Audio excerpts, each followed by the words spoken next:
I'm only standing here because the war on drugs is not about drugs. Right? Going back to that issue of policing. I'm only here because the war on drugs isn't really about the thing it pretends to be about. What do I mean by that? I think you know what I mean by that. And I can tell you what I'm about to tell you because the statute of limitations has expired on this shit and they can't touch me now. I'm being quite serious. Keep in mind now, the reason I know the war on drugs isn't about drugs, two things. One is all the data tells me. Centers for Disease Control, National Institutes on Drug Abuse, every study you choose to consult says what? White folks are just as likely, if not more likely, to use drugs, just as likely, if not more likely, to possess drugs, just as likely, if not more likely, to sell drugs, just as likely, if not more likely, than people of color to become addicted to them, right? So the rates of usage, possession, dealing, and addiction equal or greater, depending on the age group for whites, relative to people of color. That's one way that I know. The other way is the fact that I'm here. Because in April of 1988, I was headed back from a college debate tournament. I was at Tulane University in New Orleans. We went to a debate tournament in San Antonio, driving a rental car back, right? And I get stopped in Gonzales, Texas. I do not recommend this, by the way. I get stopped in Gonzales, going about 13 miles an hour over the limit. So I pull over. It's just me, my debate partner, another two-person team, and the coach. And I'm nervous, right? And I'm nervous because I know what's in the car, other than debate evidence. I know that at that moment, in the briefcase of my coach, is the following: 1.5 ounces of weed, an 8-ball of coke, 12 sheets of acid. Yeah, Google it, and 14 hits of X. Now, not bragging, by the way, and I'm not encouraging this behavior. Yeah, I'm not. I'm just asking you a fundamental question. You know what the question's going to be, but I got to keep setting this thing up.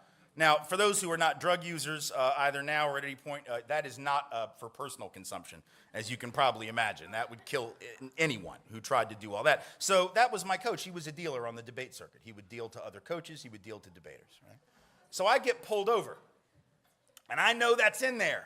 And I'm nervous as hell because he comes to the door with that flashlight, right? Puts it in the face, and he's like, I need to see your license. I'm like, of course. I'm looking for it. I'm looking for the damn thing. It's a wallet. It's got like 4 places it could be. Can't find the damn thing. And it seemed like it took 30 minutes. It was probably 20 seconds. But it seemed like it was a half an hour. I'm sweating, right? My eyes are getting big. I'm sweating crazy, just profusely. The air's on, doesn't matter. Sweating, right? And I just know that this is not going to go well. He says, would you like to come back and sit in the cruiser where the light's better? I'm like, okay. I go back there. He's right, man. The light is way better in the police car. So I'm looking for it, right? And finally, I turn over this one little, flap where you put pictures and credit cards and stuff, and there's my fake ID. I got that. He sees it. He goes, isn't that it? I'm like, no. That's something else. I don't know. That's like a craft project. I don't know what the hell that is. I don't know, even though it said driver's license right on the damn top.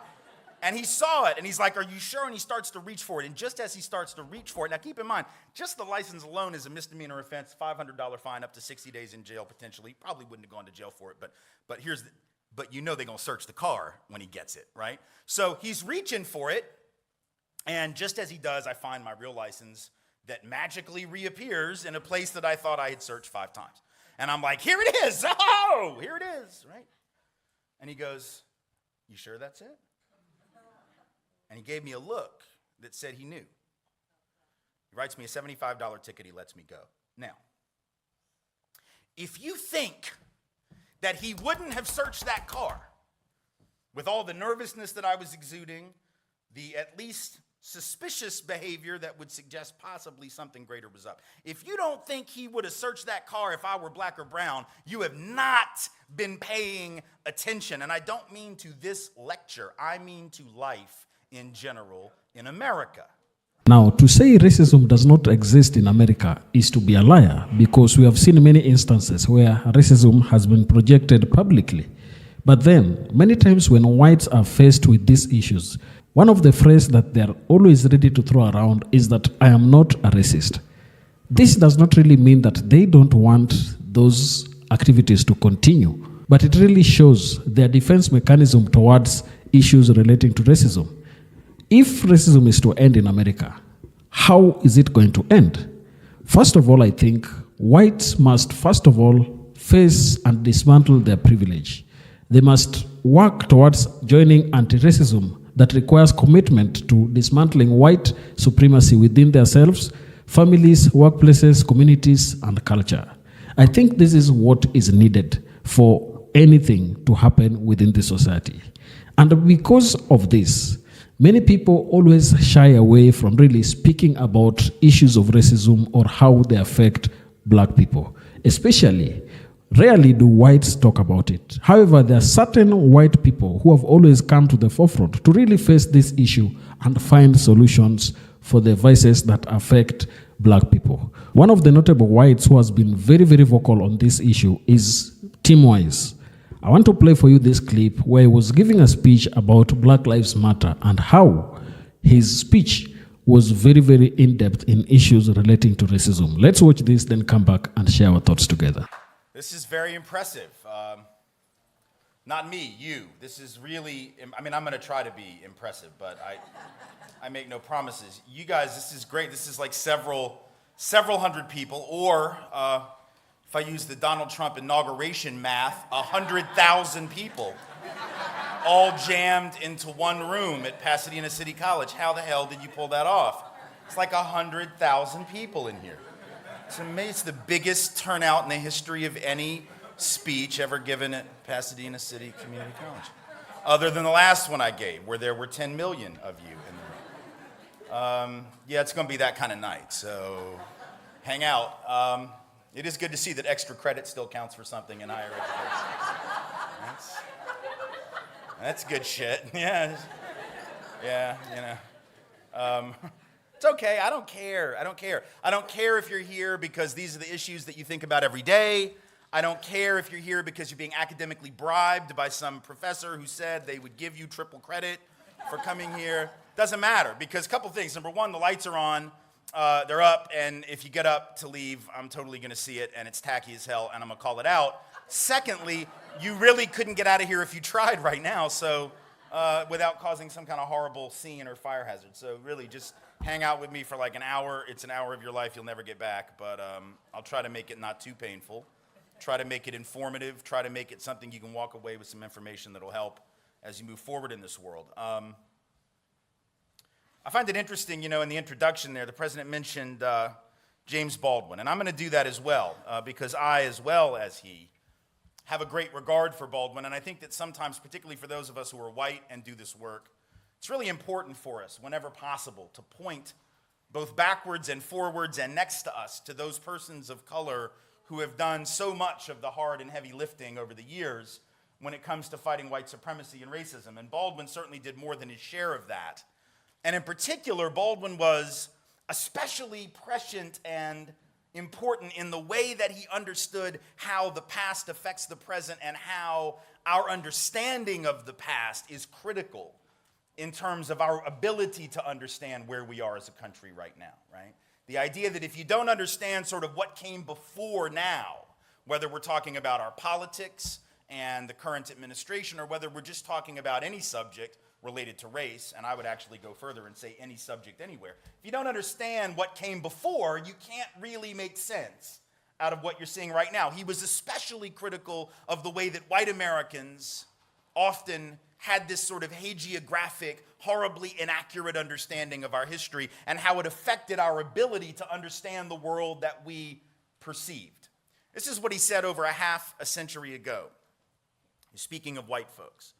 He said, people who imagine that history flatters them, as it does indeed since they wrote it, are impaled on their history like a butterfly on a pin and become incapable of seeing or changing themselves or the world. This is where it appears most white Americans find themselves today, impaled. They are dimly or perhaps even vividly aware that the history they have fed themselves is mainly a lie, but they do not know how to be released from it, and they suffer enormously from the resulting personal incoherence. Now, first off, damn, like that is that is such a brilliant statement that I could sort of be done. Like if this mic were a droppable mic, I could just pick it up, drop it, walk out the door, and be like, I'm done. But they're paying me for a full hour, and I have more to say. But honest to God, like that one paragraph from James Baldwin, what is he saying, right? He's saying that people who have the luxury and the power to have written the history with no real understanding of what it was, right, can't even see themselves in the world, let alone understand the world that they find, and they actually suffer because of it. It's not only the suffering of those whom they denigrate and step upon, but even themselves, they become incomprehensible to themselves. You cannot understand what comes today if you don't understand what came before. And look, that's not just about race. It's true in your own life, isn't it? If you don't understand the dysfunctions, the pathologies, the messed upness, which is not really a word, but, we all can relate to what it means, the messed upness of your own family. If I can't do that with my own family, then I can't understand my own damage, right? The damage that I don't want to pass on to my own children. If I want to be a better parent, I got to know where my parents screwed up, as well as understand what they did right? So whether it's good or bad, you got to know from whence you come.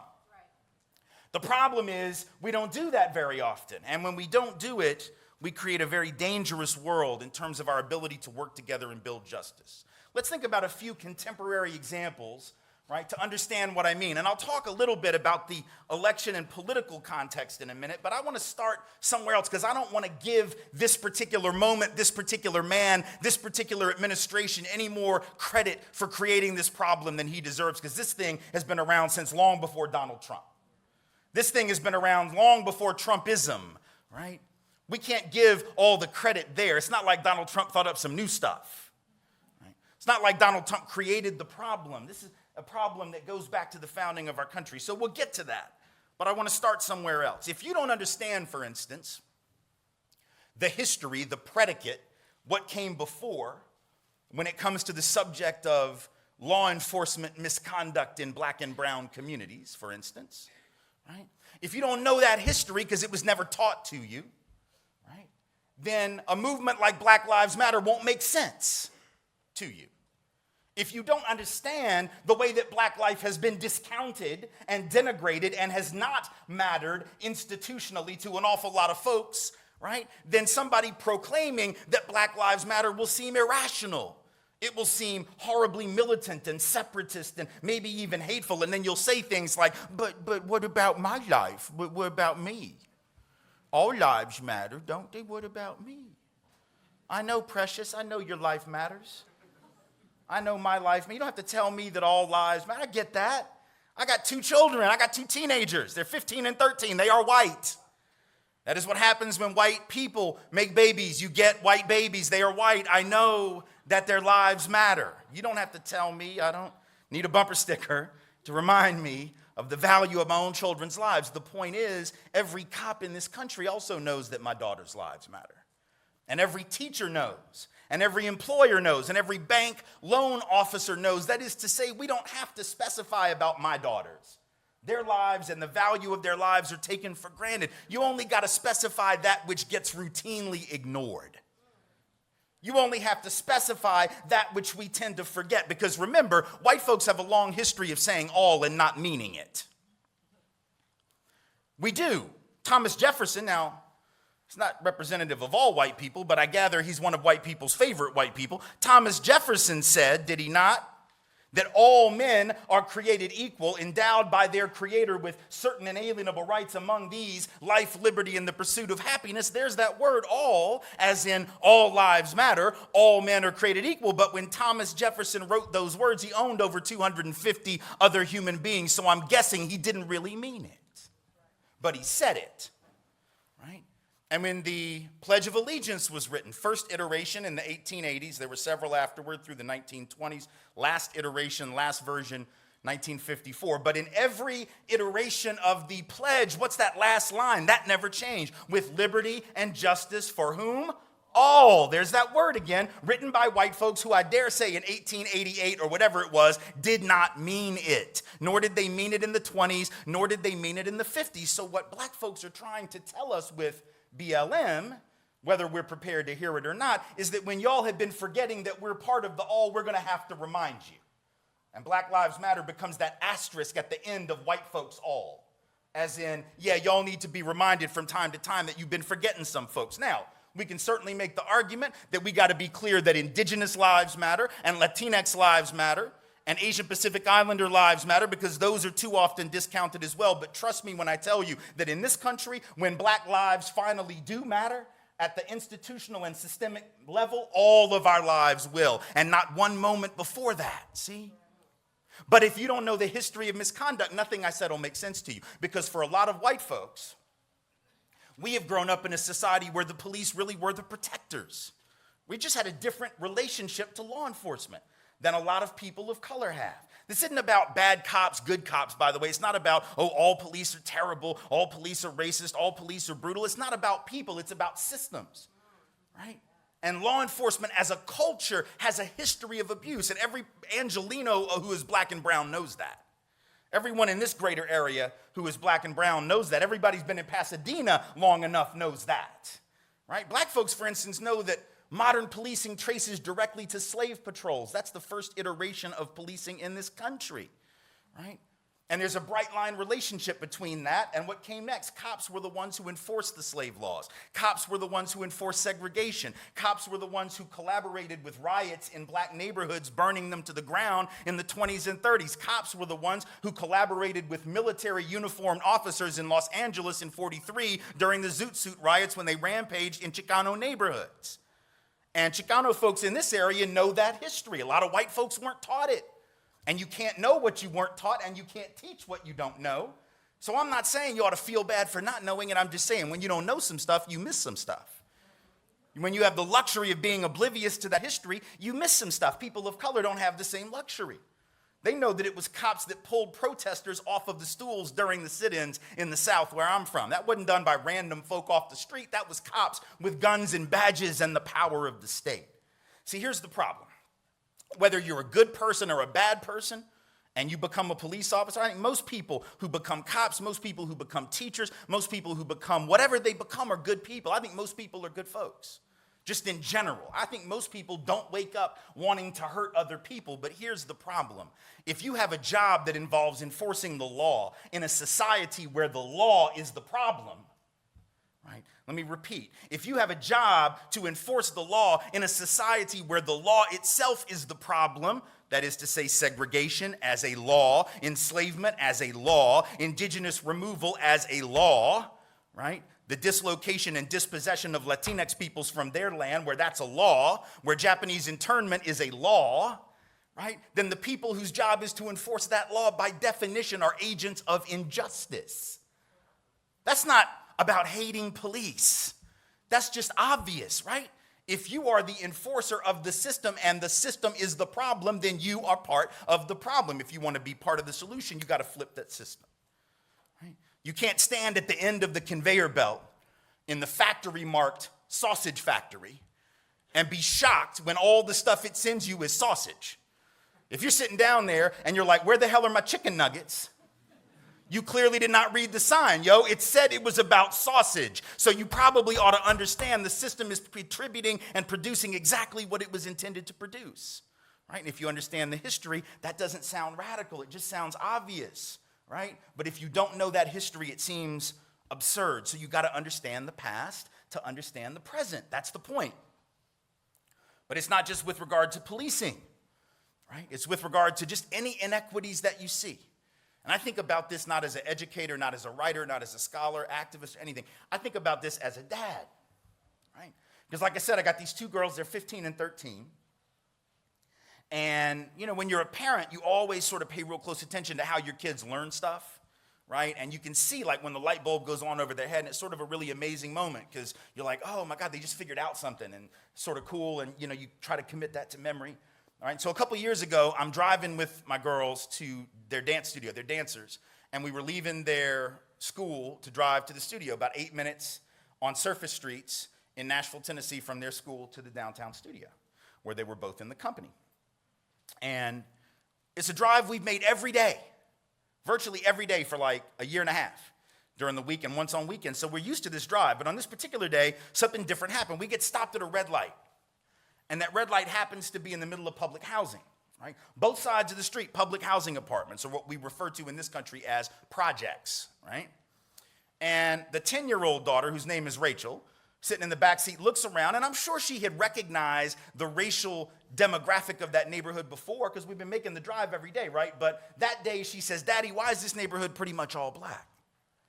Oh, that's a hell of a good question, right? I mean, that's a really deep, like my kid, my 10-year-old is doing like urban anthropology in the back of my Highlander, y'all. That's like some pretty serious stuff. Like I was very proud too, you know, because after all, this is what I do, right? And she's like noticing stuff and I'm like, oh, I'm so proud. And I'm real happy because it's like the one question she could have asked me that I actually know the answer to, right? Because when you're a parent, your kids will ask you all kinds of crazy shit that you have no idea how to answer. Like if my daughter had said, "Daddy, where does electricity come from?" I'd have been like, "Psh, Google it. I have no idea." I didn't pay attention in that class. But the one about how this neighborhood got black, I know that. That's the one. And so I'm all excited. I got the answer ready. I can't give her the PhD level answer because we only got 4 minutes left before we're at the studio, right? So I know I got to cut it down. I got to make it sort of easy. You know, I got to make it digestible, right? So I've got the thumbnail version, though. It's right here in my throat. It's about to come out. And then something happened that I didn't know was going to happen because I'm an only child, right? I didn't know this was a thing, but those of you who are not only children will instantly recognize what I mean. Apparently, when you have an older sibling, and you are in the presence of that older sibling, and you ask a question of your parent, right? And the older sibling hears the question, they will inevitably, and without very much hesitation, offer up their own damn answer, right? Just to show how smart they are, right? And so Rachel says, remember the question, why is this neighborhood pretty much all black? And Ashton, the 12-year-old, without missing a beat, as I'm getting ready to offer the answer, jumps up and says, redlining, which is scary-ass accurate if you know the history. And if you don't, you're about to. I was like, what? How did you know that? Have you been reading my books? Like, what? Is it genetic? Do you just know shit? Is it passed down generationally to you just because daddy knows? That's crazy. It was creepy. And the 10-year-old said, I don't think I know what redlining means. I'm like, yeah, I don't think your sister does either, but that was a hell of a guess. Right? Now, here's the thing. To be honest with you, her answer is not quite right. She actually sort of got it twisted a little bit because redlining is not how it got black, but it is how it got poor. So she's sort of conflating race and class, but I'm going to give her half credit because, damn, she's 12 years old at the time. But let me just sort of explain to you what redlining is. Redlining is a thing that some of y'all will know what this is, but in any event, it was something that was very common. It was done as a matter of course all through this country, north, south, east, west, everything in between, where banks would take maps of neighborhoods and they would take a red marker and they would draw a line around black neighborhoods, and occasionally they would do the same with Latinx neighborhoods, but especially black neighborhoods. And anybody who lived in the boundaries of that neighborhood was not going to get a loan. You weren't going to get a business loan. You weren't going to get a mortgage loan, nothing. And it didn't matter if you had good credit, didn't matter. Didn't matter if you had a good job, didn't matter. Didn't matter if you had a good education, none of it mattered. You weren't getting a loan just because you lived in that space. And this was done generation in and generation out as a formal and totally legal above board practice until 1968 when the Fair Housing Act was passed. But even after that, the research tells us it continued indirectly, sort of informally, secretly. The research today says we probably got 3 to 4 million cases of housing discrimination against people of color every year based on race. About half of those are in the mortgage market. The other half are in the rental market. So in other words, it's still happening. But it used to be totally legal. And as a result, right, that meant that those communities were starved of wealth. Those communities were starved of capital, right? Folks weren't able to start up businesses. And by the way, at the very same time they couldn't get those loans, they were knocking down neighborhoods to put up interstates and to put up shopping malls and to put up garages and office buildings. And most of the houses that got knocked down and apartments that got knocked down were being lived in by black and brown folks. 20% of all African-American housing in the country was knocked to the ground between 1950 and 1969 to make way for economic progress, highways, etc. right? So people of color were being denied capital, and the stuff they already had was being flattened by bulldozers, right? So that's how those neighborhoods became poor. But how did they actually become black, or black and brown combined, folks of color? Well, that happened for a couple of reasons that are really important to know. First of all, most people don't know this history, but like Baldwin said, if you don't understand it, right, then you're not going to understand what you see. That's the effect of what he was saying in that quote I started with. What happens is the public housing that we were looking at right there in Nashville, and this is true public housing nationwide, that was created not for people of color. Most people don't know this history, but you need to. Public housing was created for white folks, right? For the first couple of years, it was very hard in most parts of the country for people of color to even get access to publicly subsidized housing. It was created for poor white folks to give them an opportunity, a leg up to come into the so-called middle class. But at the very same time that the government creates those public interventions in the housing market for white people, they also created some other programs that were sort of duplications of that, but even better. They create the FHA loan program, the VA loan program, later on the GI Bill program. In theory, these were open to everybody, but in practice, virtually all the benefits went to white folks because the criteria to qualify for these loans, which were government guaranteed loans without which you could not have gotten a house in the 30s, 40s, and 50s. Virtually all the benefits went to whites because the underwriting criteria, the lending criteria, essentially excluded almost all people of color, with just a few exceptions. So in other words, the neighborhoods became racially identifiable because certain folks were able to hustle it out to the suburbs using those loans, right? Leaving the ones who couldn't get the loans in the city.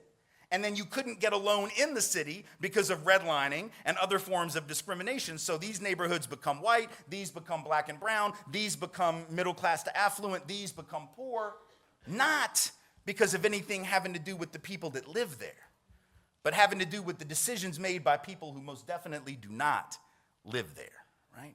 Now, I get to the end of that story and we're at the studio. I drop the kids off and I'm wondering, God, I hope they got it, you know? They seem to. They're nodding. They're, oh, yeah, okay. They seem to understand, yeah? And as I'm driving away, I think to myself, that's a really important story because what if my kids ask me that and I don't know the answer? What if your kids ask you and you don't? What if a child asks a teacher in a classroom and they don't because they were never taught it? Because were any of us really taught in K-12 about that process of racial discrimination? I wasn't. I wasn't taught in AP history, and hell, that's the history for smart people. That's what they tell you. That's the history where you can supposedly handle anything. Apparently not that, though. You can't handle that. So they don't tell you that, right? And if I don't know the answer, do you think my kid stops wondering about the question? No. See, my 10-year-old who wanted to know why the neighborhood looked the way it did, right, is going to keep wondering. But if she asks and I'm like, oh, I don't know, she's going to keep wondering, what do you think her conclusion is going to be? Because she's going to come to her own conclusion. And you know what that conclusion is going to be. The only one it can be in this culture. It's the conclusion that this society has already handed her on a silver platter. What is it? You know, because it's the conclusion that comes from the fundamental guiding ideology of our country, the thing that we've all been taught, the thing that we've all been exposed to, the secular gospel of America, the creation myth of America, Genesis 1:1 of America. And you know what it is. The Genesis 1:1 of this country is what? Wherever you end up is all about you. Right? Because if you just worked hard, you'd have made it. If you didn't make it, there's something wrong with you. You should have worked harder. The notion of rugged individualism, right? That's the fundamental building block of our country. But if you're taught that, and then you look around and you see this level of inequality, and you don't know the backstory of how we got that inequality, then you end up defaulting to the idea that these people are down here living like this because there's something wrong with them. And these people over here are up here living like this because they're superior. In other words, racism becomes almost rational unless you question that ideology. Just like sexism does, right? Because if you look around and you see men disproportionately on the hierarchy, right, and you see women disproportionately below them on that hierarchy, then it becomes almost logical for people, even women, to internalize a belief that they don't have the same capacity as men. Classism becomes rational. Where you look down even on poor white folks. You look down on poor white folks in coal country and Appalachia. You go, well, you know, if they would just work harder, everything would be fine. We don't have to do anything to the job market or the larger economy because they're to blame. In other words, if we don't understand how we got from point A to point B to point whatever we're at now, we end up making conclusions that are fundamentally going to reinforce racism, sexism, and classism. And here's the thing. Every one of us knows that that myth is a myth. We know it's not about simple, rugged individualism. We all know people, do we not, who have worked hard their whole lives, got nothing to show for it. And we all know people who were born on third base and think they hit a triple, right? Never had to work hard, right? And they'll never lose what they've got.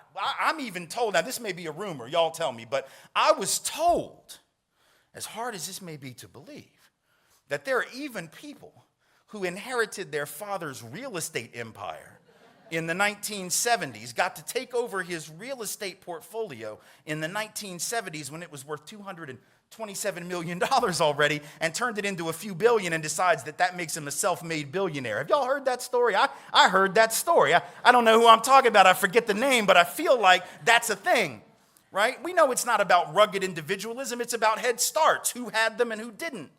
It's about an 8-lap relay race where some folks started on lap 5, and some folks had to start at lap 1, and then were shocked when the ones with the 5-lap head start crossed the finish line first. That's what's supposed to happen when you have a 5-lap head start. Yes? Right? And so ultimately and look, the rugged, first of all, like even if you don't like my politics, can we just agree that there's no such thing as a rugged individual? That's like some crazy shit. Like really, truly crazy. Because what would that even entail? First of all, there's no such thing as an individual human being, right? Because humans have always lived in collectives. We are a social being. We're a social species. None of us were raised by ourselves on an island by a porpoise, right? We've had families, we've had tribes, we've had cultures, we've had nations, right? We've all been raised in a social context. None of us were raised by a porpoise on an island. If you ever actually meet someone who qualifies as a true rugged individual, for the love of God, you need to get the hell away from that thing. Because it's going to be dangerous as hell. It's going to be like a feral animal. It's not going to have language, right? It's not going to know that it's not supposed to eat you because nobody ever told it that, right? Because it was a rugged individual being raised by the porpoise on the island. They see you, they're like, I'm just going to eat you. They don't know. Rugged individuals will be dangerous. You don't want them running your country. You don't want them running your business. You don't want them as neighbors, right? The good news is there aren't any such people. We've all had help. We've all been raised in a social context. We have to understand that context in order to understand how we arrived at our current position and at our current place, right? And it's very dangerous for us not to do that, right? It's dangerous when we think about the policing thing again. I can tell you right now, the only reason I'm standing here, see, if I'm going to ask you to think about that, how you ended up from point A to point B, I got to do the same. So I'll model the behavior I'm asking about. Because once again, this is where privilege comes in. This is where we have to understand the context of our own lives. I'm only standing here because the war on drugs is not about drugs, right? Going back to that issue of policing. I'm only here because the war on drugs isn't really about the thing it pretends to be about. What do I mean by that? I think you know what I mean by that. And I can tell you what I'm about to tell you because the statute of limitations has expired on this shit and they can't touch me now. I'm being quite serious. Keep in mind now, the reason I know the war on drugs isn't about drugs, two things. One is all the data tells me. Centers for Disease Control, National Institutes on Drug Abuse, every study you choose to consult says what? White folks are just as likely, if not more likely, to use drugs, just as likely, if not more likely, to possess drugs, just as likely, if not more likely, to sell drugs, just as likely, if not more likely, than people of color to become addicted to them, right? So the rates of usage, possession, dealing, and addiction equal or greater, depending on the age group for whites, relative to people of color. That's one way that I know. The other way is the fact that I'm here. Because in April of 1988, I was headed back from a college debate tournament. I was at Tulane University in New Orleans. We went to a debate tournament in San Antonio, driving a rental car back, right? And I get stopped in Gonzales, Texas. I do not recommend this, by the way. I get stopped in Gonzales, going about 13 miles an hour over the limit. So I pull over. It's just me, my debate partner, another 2-person team, and the coach. And I'm nervous. And I'm nervous because I know what's in the car, other than debate evidence. I know that at that moment, in the briefcase of my coach, is the following: 1.5 ounces of weed, an 8-ball of coke, 12 sheets of acid. Yeah, Google it. And and 14 hits of X. Now, not bragging, by the way, and I'm not encouraging this behavior. Yeah, I'm not. I'm just asking you a fundamental question. You know what the question's going to be, but I got to keep setting this thing up.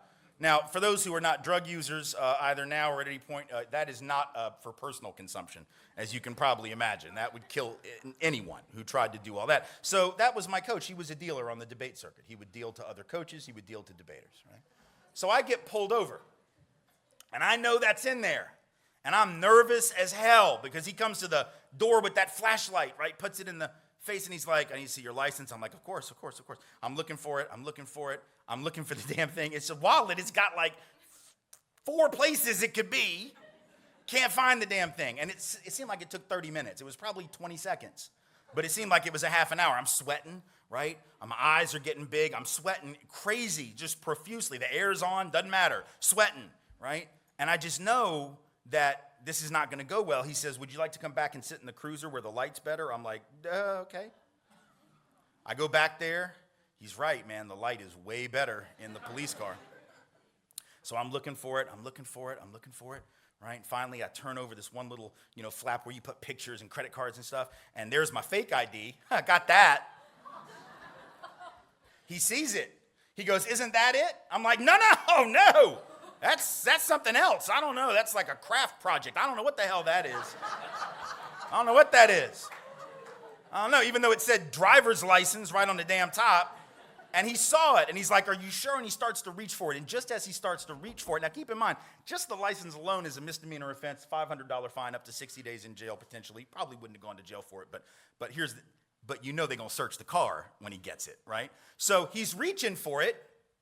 And just as he does, I find my real license that magically reappears in a place that I thought I had searched 5 times.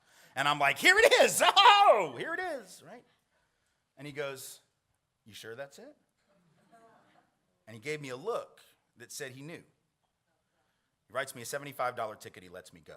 Now, if you think that he wouldn't have searched that car with all the nervousness that I was exuding, the at least suspicious behavior that would suggest possibly something greater was up. If you don't think he would have searched that car if I were black or brown, you have not been paying attention. And I don't mean to this lecture. I mean to life in general in America, right?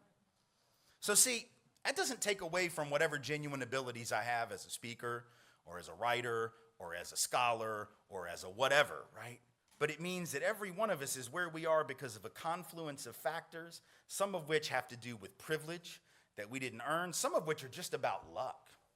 Because the other reason I'm standing here is even stranger than that one. The reason I'm really standing here is because right after I graduated from college, I got a job in Louisiana working against a white supremacist neo-Nazi former Klan leader named David Duke, who was running for the U.S. Senate and governor in Louisiana in 90 and 91. All right, I was involved in the campaigns against him. It was sort of a high-profile thing, so those of us who worked in that effort got a lot of attention, probably more than the person who's 23 years old typically would have doing this work. But the only reason I got to do that job was because I'd gone to Tulane and I met the 2 men who started that organization. If I go to any other college, I don't meet them, right? And the only reason I went to Tulane is because when I came out of high school, I was chasing a girl that went to Louisiana State, right?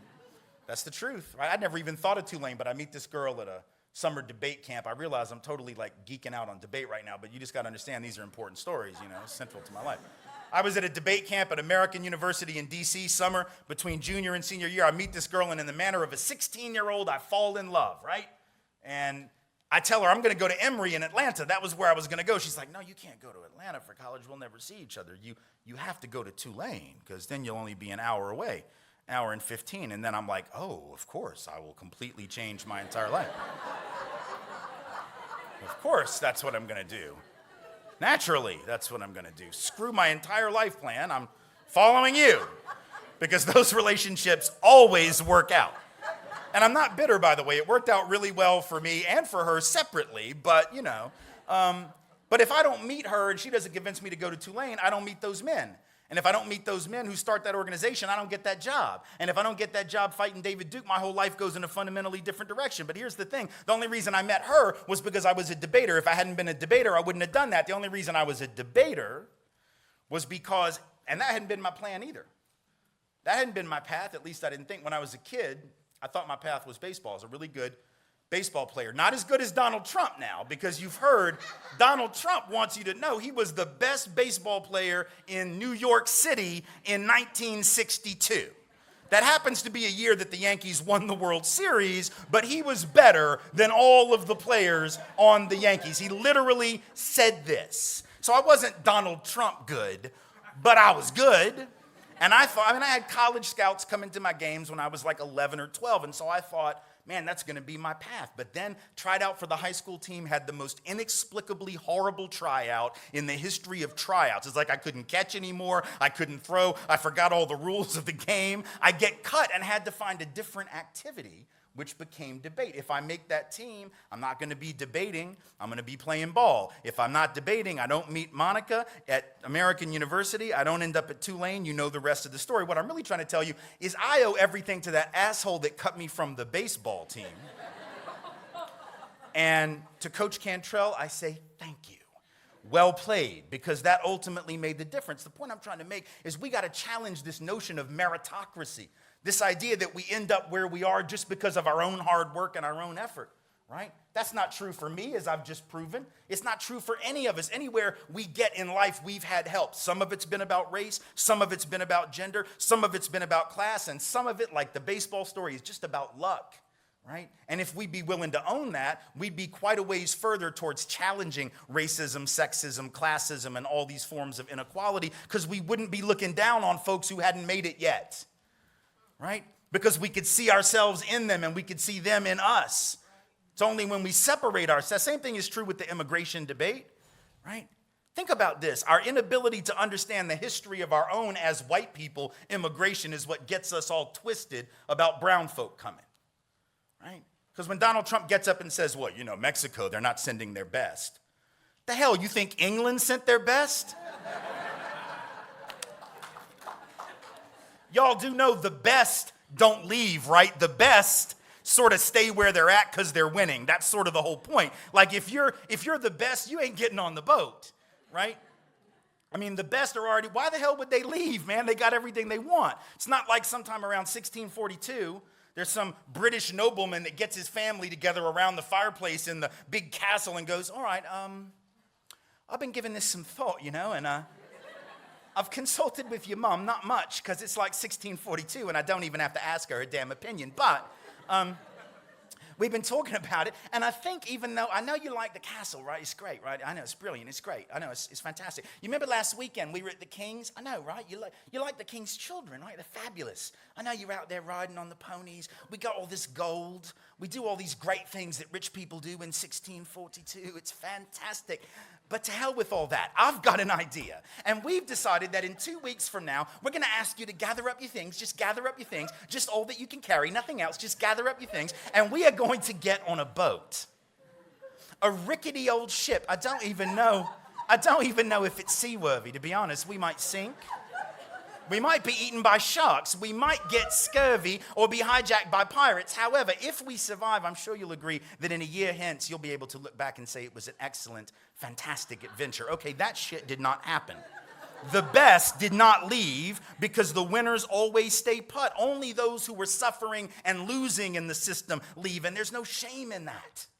But there's no shame in it when English folk do it, and there's no shame when Mexican folk do it, and folks from Sri Lanka do it, and folks from Honduras and Guatemala do it, when folks from the continent of Africa do it. There's no shame when anybody gets up and says, I'm starting over. But see, the difference is black folks in this country know how they got here, and indigenous peoples know how they were here before, and Latinx folks, if they're in touch with the indigeneity of their heritage, also know that their people were here first. It's only European folks who apparently forgot that, as James Baldwin said, our ancestors didn't want to come either, right? We didn't want to, we had no choice. And if we understand that, it gets harder, doesn't it, to look down on folks, right? Because you understand what motivates them is the same, but we tell ourselves a lie. We say, well, we came for freedom.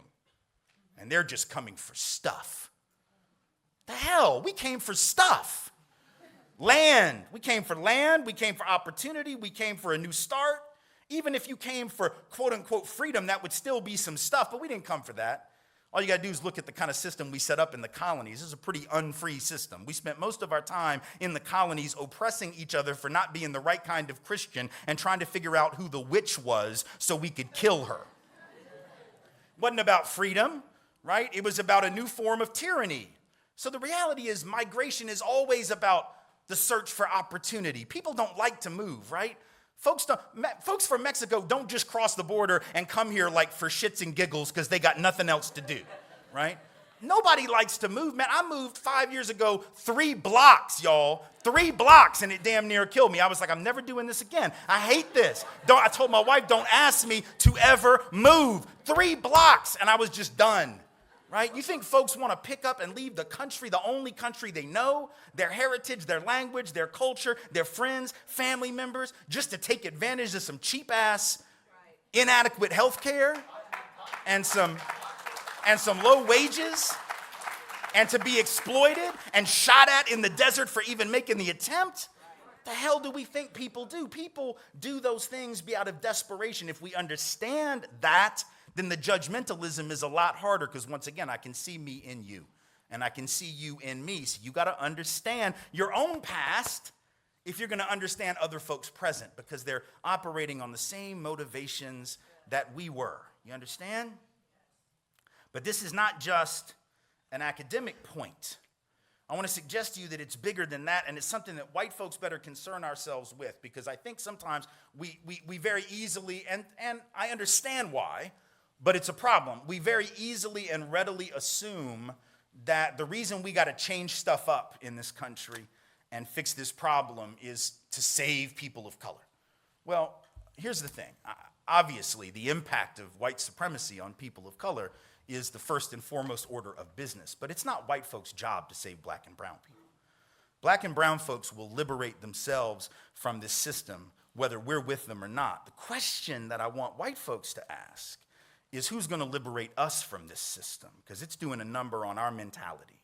It's doing a number on our humanity. And it's even dangerous for our health. Now, that may seem odd. How can a system that gives you advantages and benefits and opportunities actually be dangerous and bad for your health? Well, think about this.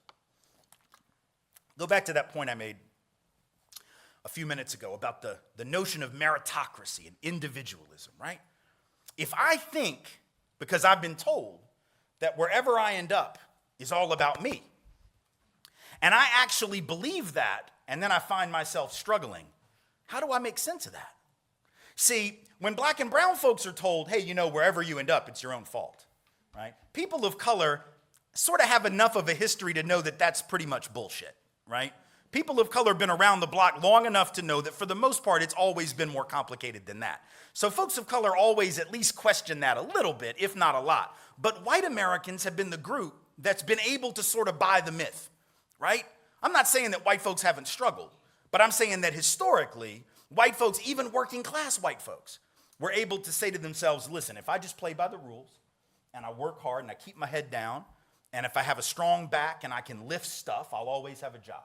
Right? Even those white folks in the coal mines who clearly don't have economic privilege, I mean, they're struggling. They're dying at 55 years old from black lung, occupational disease, and injury. So they're not economically privileged, but even they historically, right, were able to look around and at least say to themselves, hey, as long as I do everything right, my kid will be better off than I was, just like I was better off than my dad. Or they could say, well, my granddaddy worked in the mine, my daddy worked in the mine, I work in the mine, and my son's going to get a job in the mine when he graduates. But even the ability to take that for granted was sort of a privilege, wasn't it? Because folks of color have never been able to just say, oh, I'm sure there'll be jobs for me as long as I'm willing to work, right? Because people of color know that's not the way it's gone down. But if I'm a white person and you've promised me that as my birthright in this country, and then all of a sudden, I don't have a job. All of a sudden, the economy changes, right? And the assembly line shut down because the boss can make more money sending the jobs overseas, right? Or the coal mine shuts down, not because of regulations, not because of environmentalists, which is what they want us to believe, but because the guy that owns the coal mine learned that it's actually cheaper to just blow the top off a mountain with dynamite, right, and go in and get the coal that way than it is to actually use all the labor that they used to use. So it's about saving rich people money. And now these working class folks are out of work, can't find a job, 26 weeks, 52 weeks during the height of the recession. Some folks out of work 99 weeks, including millions of white folks who were told that would never happen to us, right? Now, if you tell me that's not going to happen to me, and now it does, and you tell me that wherever I end up is all about my own effort, I got two choices, don't I? I can either start to hate myself, right? And start to think that I'm the problem, that I'm just not good enough, right? That I'm not working good enough, that maybe my work ethic isn't good enough, that maybe I'm not smart enough, that maybe I'm not committed enough, that maybe I can't support my family. But that's hard to swallow, isn't it? It's hard to take that on. So my other option is I got to displace my anger and my anxiety and my frustration onto somebody else, right? So in other words, I'm dealing with all this self-doubt and all this pain. I got to find somebody to put the pain on. And then a politician comes along, and that politician says, I can take your pain and I can tell you who's to blame for it, and it's not you. Oh yeah, when those people on that side of town are out of work, it is their fault.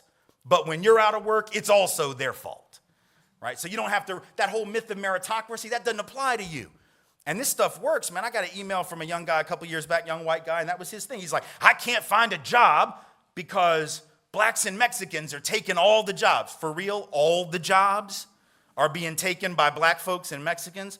Where the hell are these jobs at? Second Life, right? Are they on Minecraft or some shit, some video game? Like, where are these jobs? Because the data tells me that black folks with a college degree are still almost twice as likely as whites with a degree to be unemployed, no matter what their major, by the way. Tells me that Latinx folks with a degree are still 50% more likely than whites with a degree to be unemployed. That Asian American and Pacific Islanders with a degree are still 23% more likely than whites with a degree to be unemployed. That our indigenous brothers and sisters with a degree are 2/3 more likely than whites with a degree to be unemployed. So wherever in the hell people of color are taking all these white jobs, they're not taking them far, right? Plus, it's sort of weird, isn't it, when people say, they took my job. Well, did you have the job already? Because if you didn't have it, it wasn't yours, you understand? Like, it's not like, I mean, I guess it'd be really wrong. Like, if the boss hired the white dude on Monday, and then on Wednesday he was like, yeah, just kidding. No, I'm giving it to the Latino guy over there. That might be a little unfair, right? I mean, I've had this job for 2 whole days, and then they, I would understand. But that's not what's happening. Plus, the dude that wrote me this email that said this about people of color taking all the jobs, like the next paragraph, his next statement out of his mouth was that black and Latino folks are lazy. All right, which is it? Because it can't be both. If you took all the jobs, I'm pretty sure you're not lazy.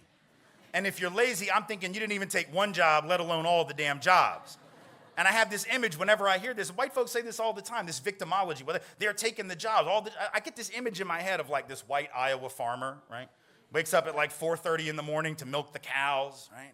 Walks out to the barn, time to milk the cows, time to milk the cows, time to milk the cow. Opens up the barn, he's like, well, I'll be damned. These cows have already been milked. Who took my job? And then Andre shoots up from behind the barn and goes, it's me, Andre from Detroit. I took that shit. The hell do we think is happening in this country? That is not a thing. That is not a thing, right? But the thing is, if you have a politician that swears by that, and if you're in enough pain, right, you'll believe anything. You can put the blame on, you say we build a wall down here, everything will be fine. Really? You think that's how capitalism works? You just build a wall and then everybody gets a big raise because the capitalists are like, oh, they figured us out. Now we got to give everybody more money. No, capital will always cross the border. Capital will always cross the border in search of the highest rate of return. I know the president thinks that he can shut that down with some mean tweets at 4 a.m. That if he just sends out a tweet that says, you're not moving, you're staying here, that they're going to go, oh, well, I was going to make, $12 billion extra by moving the plant to Sri Lanka, but what the hell, the president says I can't, so I guess I'll stay. That's not real. Goods will always cross borders in search of the highest price, right? So if you got capital mobility and you've got goods mobility, but you don't have labor mobility, what happens? You actually rig the game against working people. Because if workers can't go where they get the highest wage, that hurts all working people, see? But we don't think about that, or we don't think about how we got in this political moment. The thing that's so important to understand about Trumpism, not Trump, Trumpism, is that it's really not a new thing. It's really not. Because the whole history of this country is the history of what we just saw happen. I keep hearing people say, we can't normalize Trump. We can't normalize Trump. Well, there are a lot of things that aren't necessarily normal and typical about Donald Trump and his rhetoric and some of the stuff he does. But there's other things that are excruciatingly normal, right? That have been typical and going on for a really long time, right? Because if you had to sum up the history of this country in one sentence with regard to race and class, you know what that sentence would be? That sentence would be that the history of America is the history of rich white men telling not rich white people that their enemies are black and brown. That the history of America is the history of rich white men telling not rich white people that their enemies are black and brown. It starts in the colonies when there were no white people yet. And you may think, that's a weird thing to say. What do you mean? Well, I mean, there were Europeans. We didn't call ourselves white. We hadn't come up with that term yet. We didn't have this pan-European identity, right? We hated each other. We spent most of history killing each other. The English hated the Irish and vice versa. Northern Italians didn't even think Southern Italians were Italian. The Germans hated everybody, and everybody hated their ass right back. There was no white race, and then in the colonies, all of a sudden there is. What happened to justify the creation of this thing? Well, nothing really, except that the elite in the colonies could look around mid-1600s, and they could count. And when they counted, what they saw was that they were way outnumbered. You take all the African enslaved folks, the European indentured servants who were just one level above slavery, and you take the other piss-poor Europeans who aren't technically indentured, but they might as well be. They're peasants. They don't have anything. And you put them all together, in most of the colonial period, they outnumbered the rich by 10 to 1, 15, 20, 30 to 1, had a handful of people that owned all the wealth, sort of like today. We got 38 people in this country right now that have the same amount of wealth as the bottom half of the country. 165 million people over here, 38 over here. So this thing has been going on a long time. So the rich look around, they see they're outnumbered, and they're worried, as you can imagine, right? They're thinking to themselves, holy hell, man. If they figure out that we're running a game on all of them, they're going to come and take our stuff, right? There's going to be a revolution, right?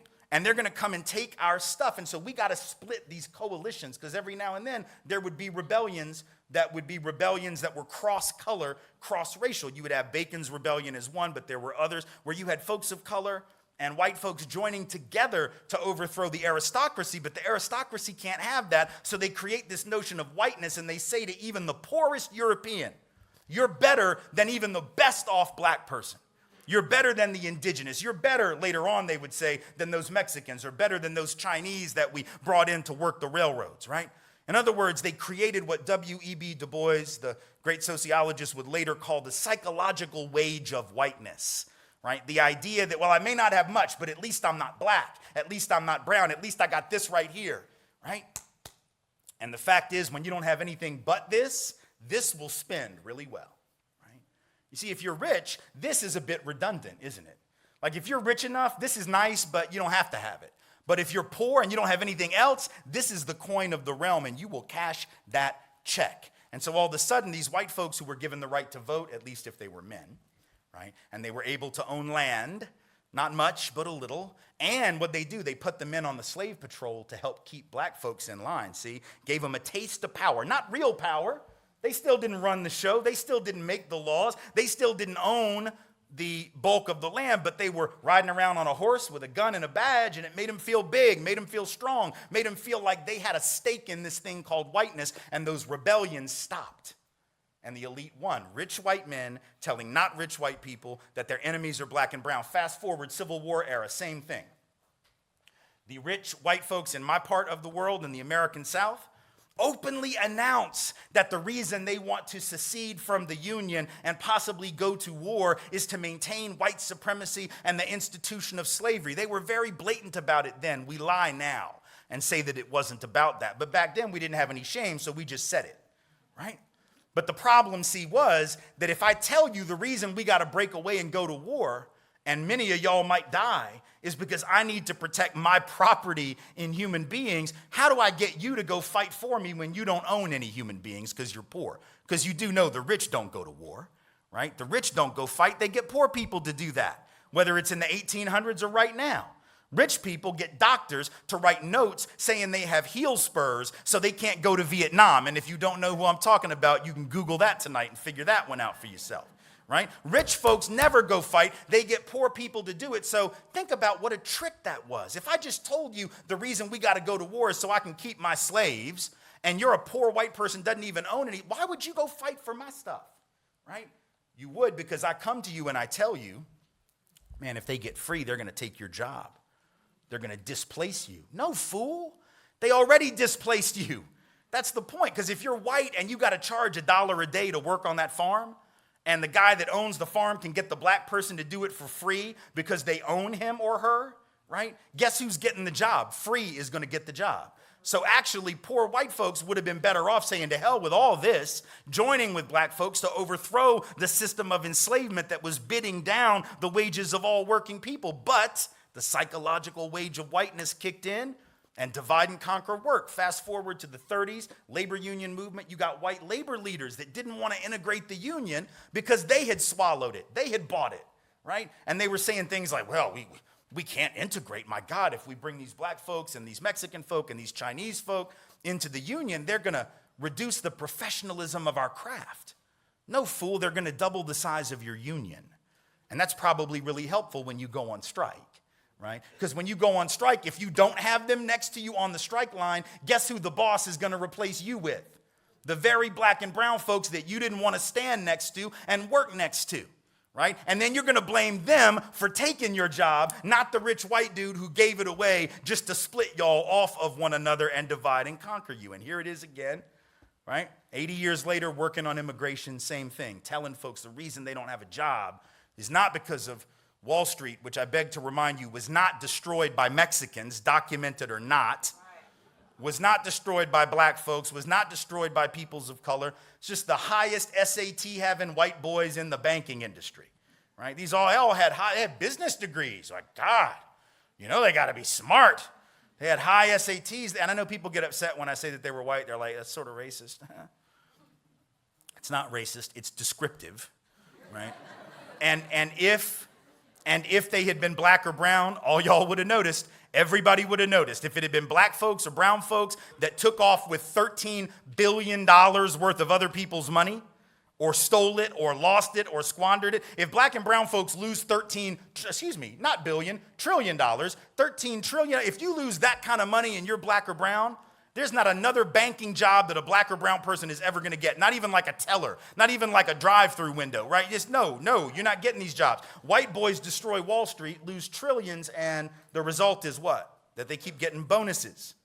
They keep getting bonuses. Nobody's going into the business schools and saying, look, white guys, I know you want to be bankers, but you've proven yourself incapable of the task, and we're giving those jobs to people of color now, or perhaps some women, but of all colors, but definitely not white boys. Right? Nobody's doing that. I'm not saying they should. I'm just saying we have a different standard, right? And that's the problem. We got people looking over here at the problem rather than over here where the problem is, because for 400 plus years, we've been told that the enemy was black and brown. That divide and conquer is not new, but it keeps working, and we have to push back against it, because if I don't push back against it and I'm a white person and I internalize all that shame when I'm struggling, my only options are either scapegoat somebody else, which means the problem doesn't get solved, right? And I'm still going to be hurting. Or the other option is I can destroy myself. And y'all know some folks are doing that because you've heard about the opioid crisis, right? They keep talking about this. These white folks in small town America that are getting hooked on Oxy, and then the Oxy, is not strong enough, so they're getting street heroin. It's interesting that we call this a crisis, and we have all this sympathy for it, because there was an opioid crisis in the 70s, mostly headquartered and located in black and brown poor communities, and we did not call it a crisis. We did not counsel rehab, education, and treatment. We counseled prison. We called people junkies, and we locked them away. And the same thing is true when the crack epidemic hits in the 1980s and 90s. We call people addicts, and we lock them away and punish them, not give them rehab. So all of a sudden, white folks, salt of the earth, white people in rural America are getting hooked. We're like, oh my God, we got to help these people. About damn time we have that attitude. About that time that we believe that, right? But here's the thing that's interesting about the opioid crisis and is related to the point I'm trying to make, right? Think about this. There was a study that came out shortly after the election. They were doing these studies to figure out what were the factors that were most highly correlated with Trump's support. And there were a lot of them, and they're hard to sort of disentangle. Sometimes they interact with each other. But one of the most highly correlated factors at the community level with Trump support at the like county by county level was the level of opioid addiction in that county. The more people addicted to opiates, the more white folks in particular addicted to opiates, the higher the level for Trump. Now, please don't misunderstand. I'm not saying that you had to be high to vote for Donald Trump. That's not actually my argument, though it's a fascinating sociological query that the academics in the room might want to engage. Whatever. Good luck with that research. That's not my point. My point is that what is an opiate? Think about it. What is an opiate? Pharmacologically, just like its most basic pharmacological purpose is to do one thing: block pain, right? That's all it does. It doesn't solve the problem. If you got a crushed disc in your back, you're going to need surgery. The opiate is not going to fix your back, but it will get you through, theoretically, until you can get the actual problem solved. Same thing with cancer. They might put you on opiates, right? But that's not going to solve the cancer. You're going to have some other stuff done. So it's sort of like when Donald Trump comes along and says, I got a solution for your pain, that doesn't really speak to the problem. He's like a walking, talking, breathing human opiate, right? And it's killing the very people who take it, right? There's this study came out 2 years ago, found that there's been this huge increase in deaths in white communities, working class, non-college educated, middle-aged white folks, right? An excess death rate in those communities from suicide, opioid addiction, and heavy drinking that causes cirrhosis of the liver, right? Not natural causes. These are self-inflicted wounds. And it's happening in white space, not black and brown space in the same way. In the black and brown spaces, even though the death rates are higher, don't get me wrong, they're headed in the right direction. They're going down. The mortality rates are getting better. In the white community that I just described, they're getting worse. Why? Well, it's not because whites are hurting worse than people of color. Like I said, unemployment, poverty, wealth, any category you want to look at, white folks are better off than people of color, even though millions are struggling. The point is, white folks have been promised this. And if I've been promised this and I'm only getting this, I got to numb the gap between that because I don't know how to deal with that. See, people that never had any expectations learn how to struggle, right? If you never had any expectations, if you always knew that life was a hustle and you're going to have to grind to get where you got to get, then you don't give up when you run up against that wall. But if you were told that you didn't have to hustle, that all you had to do was work hard and play by the rules which people like you, after all, created, and then you hit that wall, you go crazy. You don't know how to deal with that. Well, you told me my life would be an 8 and it's only a 5.5. Oh, hell no, see? So I got to either take you out or I got to take myself out, which is to say that this privilege of expectations that the dominant group has had is really unhealthy. It's good as long as it all works out, right? But when the economy changes and it doesn't work out for a lot of people, it becomes a self-destructive thing. That notion that where you end up is all about you, uninterrogated, becomes a dagger pointed at the very heart of the people who created that myth in the first place. Back in April of 2011, there was a cover story in Newsweek, and they were interviewing these white guys who were like managers. These weren't even like working class. These were managers, right? And they'd lost their jobs in the recession. Some of them had been out of work for like a year, and they were freaking out, and they're walking around looking for jobs. And this one guy's interviewed, and he says, every time I'm out looking for a job, I feel like I've got a neon sign around my neck that says, unemployed lazy bum. And I remember thinking to myself, man, who told you that unemployed people were lazy bums? I know who didn't tell you, unemployed people. I'll tell you who else didn't tell you, black folks. I'll tell you who else didn't tell you, people of color generally. You know who told you that unemployed people were lazy bums? You told you. And people like you told you that they were lazy bums. And so the very ideology that you rocked all those years thinking that it would never come back to bite you on the ass has now come back to bite you on the ass, which is to say you'd have been better off to just listen to people of color from day one. Because they could have told you the system was a scam from the time that they were 12. They could have told you that it was a setup. They could have told you that it was a ripoff. They could have told you that it was a hoax, but we didn't want to believe it. And now we're the ones who are the least prepared for change. That's why you see these videos on YouTube, right, of this white guy in Starbucks that has this meltdown because he got like bad service from a barista who happened to be black. Check this out. Go look for it. Look for white dude Starbucks meltdown. It'll come up. This guy's going just nuts because he got his latte with soy milk or something and I don't know. And he's yelling at her and he starts using racial slurs against this black barista. and throws out there, I voted for Trump. What do you think about that? I don't know, why the hell is that relevant to your order? Right? He just wanted to say it, just to like bust it off on her, and so he's yelling at her, using racial slurs, and then he goes on later to tell he feels oppressed. Look, here's the thing. If you think bad service at a coffee joint is oppression, you clearly have never experienced oppression, all right? If you think that bad service at the Starbucks is being oppressed, you've just proven white privilege. I don't even have to give my damn talks. I could just come up, show you that clip and be like, that shit right there, that's what I'm talking about, right? But this obliviousness is dangerous, right? Because that dude's having an existential crisis precisely because he's never had to come up against the idea that maybe his life wasn't gonna work out quite the way he thought it was. See, James Baldwin had something to say about this too, and I'll close with it, and then I'll take some questions. Baldwin said, he was talking now, this time, first quote was about white folks. This next one's about black and brown folks, specifically African-American folks, but I think it applies to people of color generally in a system of white supremacy like ours. Baldwin said, I don't mean to sentimentalize suffering, but that person who can never suffer can never grow up, can never learn who they are. That man who has to, every day, snatch his humanity out of the fires of human cruelty that rage to destroy it, learns something about himself in the process that no school on earth, and indeed no church, can teach. He gains a sense of his own authority, and that is unshakable.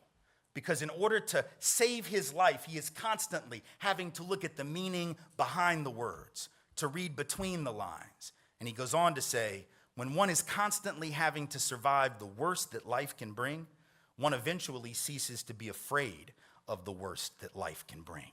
And I guess the point I'm trying to make to you is in this era of Trumpism, when folks are sort of popping off and afraid, know this. For the most part, people of color are not afraid because they've seen this movie before.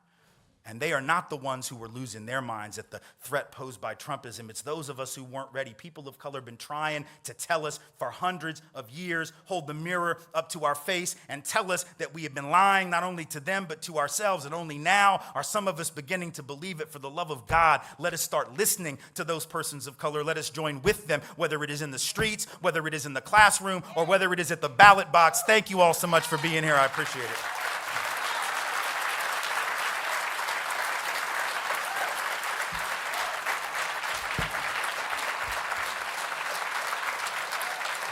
Thank you.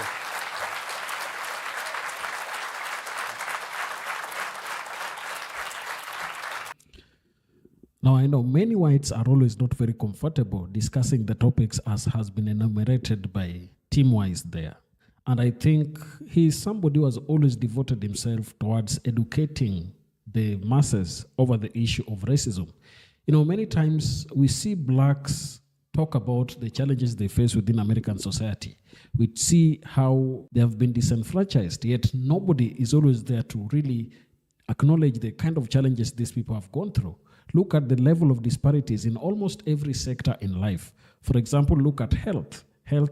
We have a lot of health disparities relating to how blacks are highly likely to face challenges, especially when it comes to lifestyle diseases.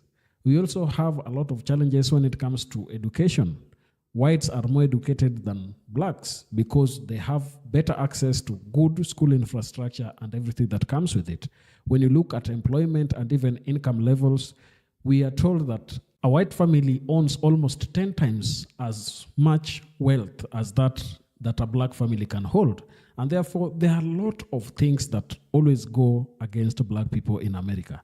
That is why many times I try to really listen to some of teachings like that of Tim Wise to really get to educate myself on the intricacies of racism and how it can be sorted or addressed within the American society. Now, even as we listen to Tim Wise, one question that we ask ourselves, is it really necessary to continue having anti-racism activism within America? There are those who always support this, but others think that this is not necessary. What does research say about this? Anti-racism activism remains critically necessary in American society for several compelling reasons, reflecting both historical legacies and contemporary challenges. First of all is the historical context. The United States has a deep-rooted history of racial discrimination, from slavery and segregation to systemic disenfranchisement. Despite legal strides like the Civil Rights Act of 1964, the echoes of these practices persist in modern institutions. The legacy of these systems has created a foundation where racial disparities are baked into social, economic, and political structures.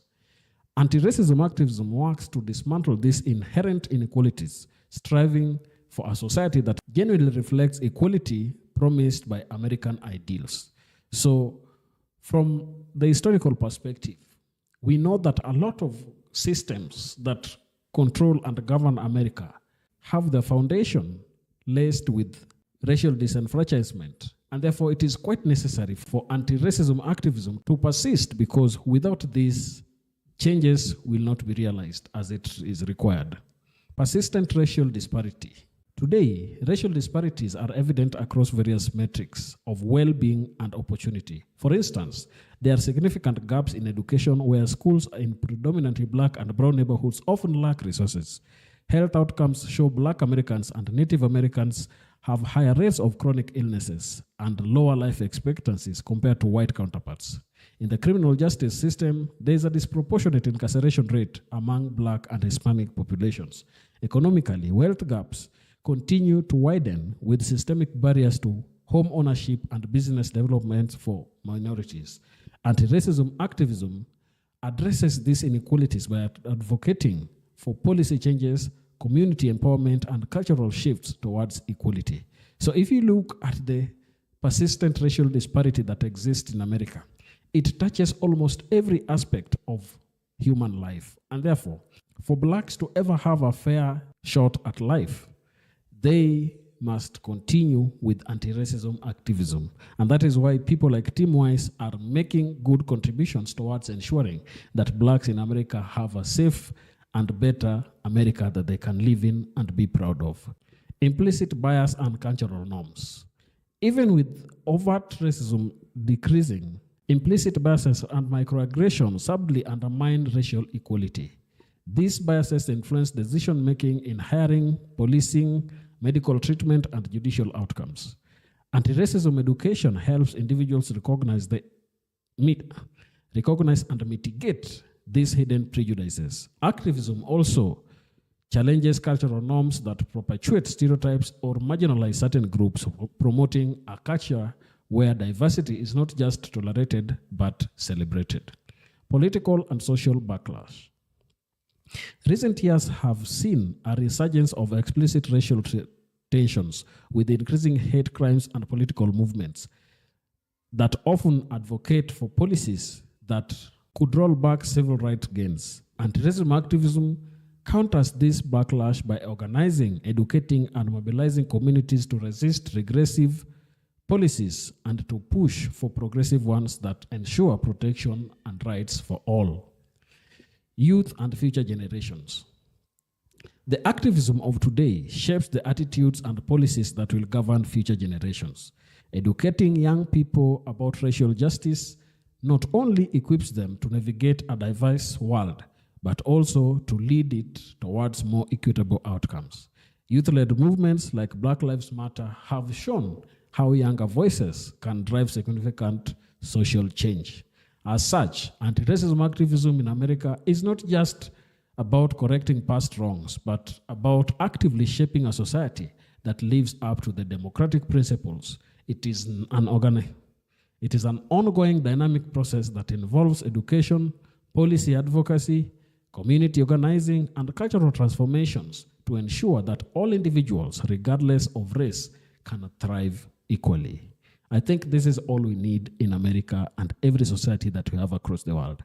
That is why I continue applauding Tim Wise for his commitment to educating American masses about the implicit biases that exist against Black people and how Blacks have continued to suffer without anybody noticing or even paying attention to why they need to be helped.